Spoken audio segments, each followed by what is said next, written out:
Howdy everyone, welcome to Dr. Obi's garden. Today I'm super excited to share what happened when I tried to grow chili pepper upside down in a tower garden. A tower garden is an innovative way to grow more food in a small space, and they come in different designs and sizes depending on what you have and what you want to grow. The question that remains is, how productive is a tower garden compared to growing in a raised bed garden or a regular container placed on the ground?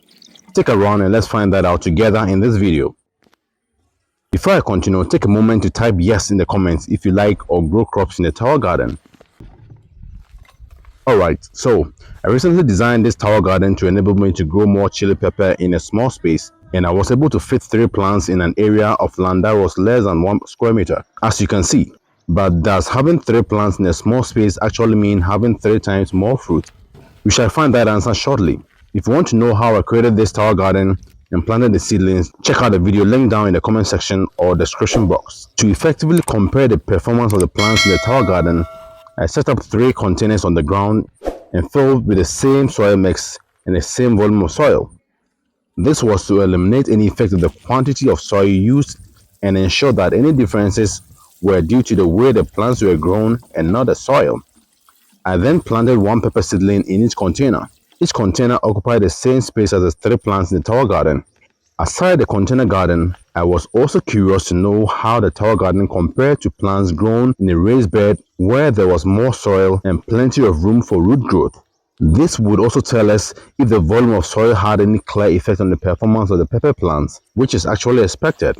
The raised bed garden was also filled with the same soil mix as the tower garden. Since the raised bed garden already had tomato plants growing in it, only 2 pepper seedlings were planted. All practices such as watering, fertilizer application, and weeding were the same across all the 3 environments, except in cases where any of the plants needed extra care. This tower garden was designed to be water and nutrient efficient. Excess water and nutrient from the top containers dripped directly into the lower container, and an empty cup was placed under the lowest container to collect any excess water. This was then poured back into the top container when it was full. This ensured that none of the water and nutrients go to waste. The watering frequency adopted for the tower garden varied with the growth stage of the plants. Right after planting through the first few weeks, I watered only once every 2 days if there was no rain. However, as the plants grew bigger and started flowering, I had to water it once a day in the absence of rain.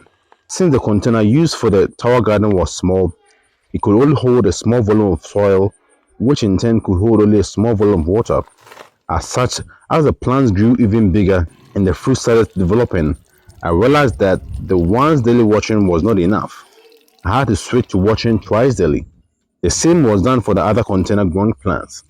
Poultry manure was also applied when the plants started showing any signs of nutrient deficiency.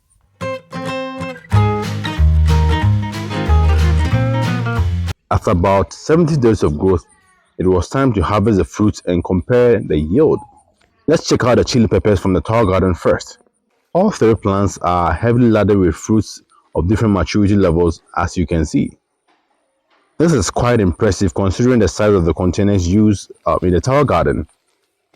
Although we could know the total number of fruits by counting all the fruits on the plant, the weight of the fruit will be a better basis for comparison, and this requires that all the fruits be harvested. I'll only harvest fruits that are at least about 1 inch long, starting from the topmost plant. I also harvest from each plant separately to know their individual weights before combining them.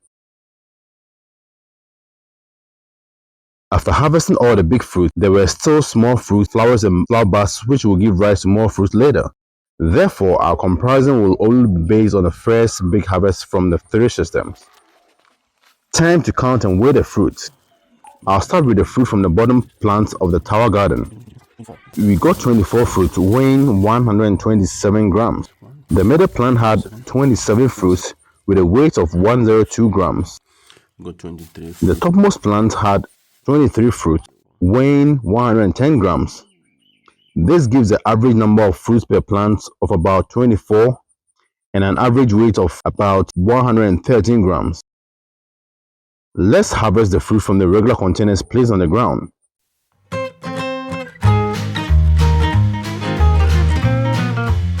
The first plant had 35 fruits and weighed 75 grams. The second had 29 fruits weighing 105 grams.